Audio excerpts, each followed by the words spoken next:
जुड़ी है दिल्ली से, जहां पर आम आदमी पार्टी और बीजेपी एक दूसरे पर जमकर इन दिनों हमलावर हैं। दिल्ली सरकार में मंत्री आतिशी ने बीजेपी पर गंभीर आरोप लगा दिए। उन्होंने कहा कि दिल्ली के सीएम अरविंद केजरीवाल की हालत नाजुक है। दरअसल दिल्ली के मुख्यमंत्री अरविंद केजरीवाल मामले में उपराज्यपाल विनय सक्सेना के मुख्य सचिव की चिट्ठी पर आम आदमी पार्टी की प्रतिक्रिया सामने आई। दिल्ली सरकार में मंत्री और आम आदमी पार्टी की वरिष्ठ नेता आतिशी ने कहा कि सीएम अरविंद केजरीवाल को मारने की बीजेपी साजिश रच रही है। दिल्ली सरकार में मंत्री आतिशी कह रही हैं कि सीएम केजरीवाल का शुगर लेवल 8 से ज्यादा बार 50 से नीचे आ चुका है। सीएम अरविंद केजरीवाल कोमा में जा सकते हैं। ऐसी स्थिति में उन्हें ब्रेन स्ट्रोक का भी खतरा है। जरा सुनिए आतिशी ने क्या कहा। अरविंद केजरीवाल जी को 30 साल से डायबिटीज़ की बीमारी है, बहुत अक्यूट डायबिटीज़ है उन्हें। और जब किसी को सीरियस डायबिटीज़ होता है तो जिसे कहते हैं हाइपोग्लाइसीमिया, शुगर लेवल गिरना एक बहुत खतरनाक संकेत होता है। शुगर लेवल गिरने से व्यक्ति नींद में कोमा में जा सकता है। शुगर लेवल गिरने से ब्रेन स्ट्रोक हो सकता है, परमानेंट ब्रेन डैमेज हो सकता है। क्या एलजी साहब को लगता है कि कोई भी इंसान अपने आप को जानबूझ के ऐसे बीमार करेगा? ये बिल्कुल साफ है कि ये भारतीय जनता पार्टी की साजिश है। ये बयान दिल्ली के उपराज्यपाल विनय सक्सेना के प्रधान सचिव की ओर से दिल्ली के सीएम पर आरोप लगाने के बाद आया। एलजी के प्रधान सचिव ने आरोप यह लगाया था कि जेल में अरविंद केजरीवाल कैलोरी कम ले रहे हैं, जिसकी वजह से उनका जो वजन है वो कम हो रहा है। इस बात का खुलासा एलजी के प्रधान सचिव ने दिल्ली के मुख्य सचिव को लिखी चिट्ठी में किया। बीजेपी भी आपके शुगर लेवल वाले बयान पर इसे आम आदमी पार्टी का ड्रामा करार दे रही है। अरविंद केजरीवाल जी को भगवान लंबी आयु दे, ईश्वर उनको दे। वो तो इस तरीके की ड्रामेबाजी करने के लिए जाने जाते हैं, लेकिन जरूरत इस बात की है कि दिल्ली के लोगों का स्वास्थ्य सही रहे। दरअसल दिल्ली के मुख्यमंत्री अरविंद केजरीवाल सुप्रीम कोर्ट की ओर से ईडी के केस मामले में अग्रिम जमानत मिलने के बाद भी तिहाड़ में बंद है। इसकी वजह यह है कि दिल्ली आबकारी नीति मामले में सीबीआई के एक अन्य केस में वो जुडिशियल कस्टडी में है। सीबीआई के मामले में दिल्ली हाईकोर्ट में इस पूरे केस को लेकर के सुनवाई चल रही है। इस मसले पर अभी हाईकोर्ट का फैसला नहीं आया और ऊपर से दिल्ली में विधानसभा चुनाव भी अब ज्यादा दूर नहीं है। दोनों पार्टी इसी वजह से जमकर एक दूसरे पर हमलावर नजर आती है। आतिशी व संजय सिंह इस पर बयानबाजी करने के बजाय सुनीता केजरीवाल भाभी जी को बोलें कि चुनावी कैंपेन की जगह केजरीवाल जी की पौष्टिक खुराक पर ध्यान दें, क्योंकि केजरीवाल साहब को जेल में सुनीता भाभी द्वारा भेजा गया हर रोज भोजन खाने को मिलता है। तो भोजन पर पौष्टिकता लाएं, ना कि बयानबाजी करें।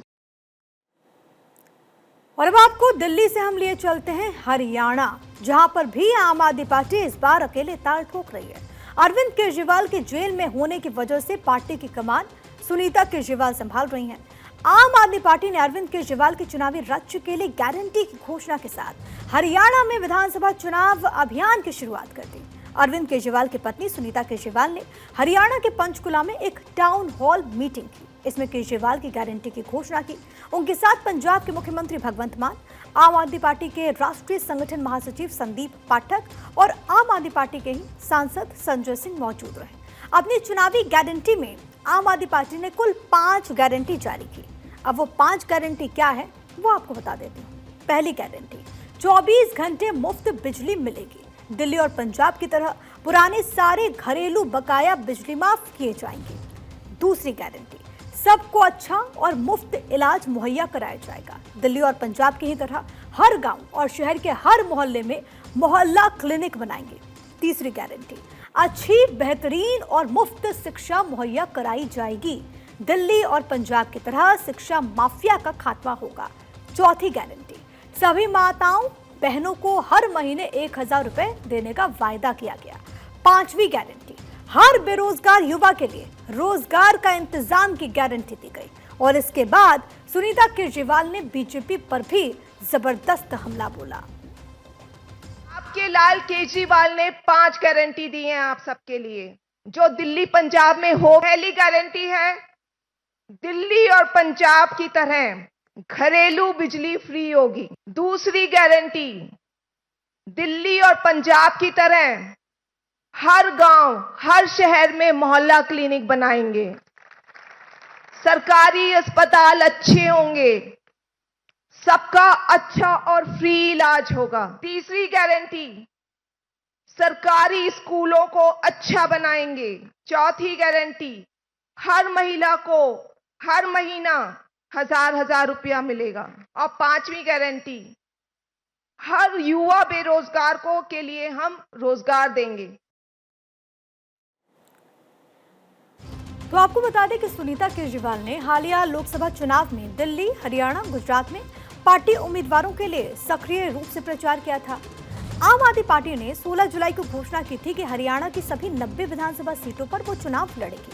आपने हरियाणा में कई चुनाव लड़े हैं, लेकिन उसने अभी तक चुनावी सफलता का स्वाद नहीं चखा है। हरियाणा में मई में हुए लोकसभा चुनाव में कुरुक्षेत्र से पार्टी के उम्मीदवार और प्रदेश अध्यक्ष सुशील गुप्ता बीजेपी उम्मीदवार नवीन जिंदल से हार गए थे। हरियाणा में विधानसभा की कुल है 90 सीटें। इस साल के आखिर में राज्य में होने वाला है विधानसभा का चुनाव और इसी के लिए राजनीतिक पार्टियां मैदान में उतरने की तैयारी में है। बीजेपी के सामने लगातार तीसरी बार सत्ता में वापसी की चुनौती है। चुनाव से पहले सरकार को घेरने के लिए विपक्षी पार्टी कांग्रेस ने हरियाणा मांगे हिसाब इस अभियान की शुरुआत कर दी। इनेलो और बसपा ने मिलकर हरियाणा विधानसभा चुनाव में उतरने का फैसला किया। इसके अलावा जो जननायक जनता पार्टी है वो भी अपने सियासी वजूद को बनाए रखने की जद्दोजहद में जुटी हुई है। आज जेजेपी ने भी अपने चुनावी अभियान को शुरू कर दिया है।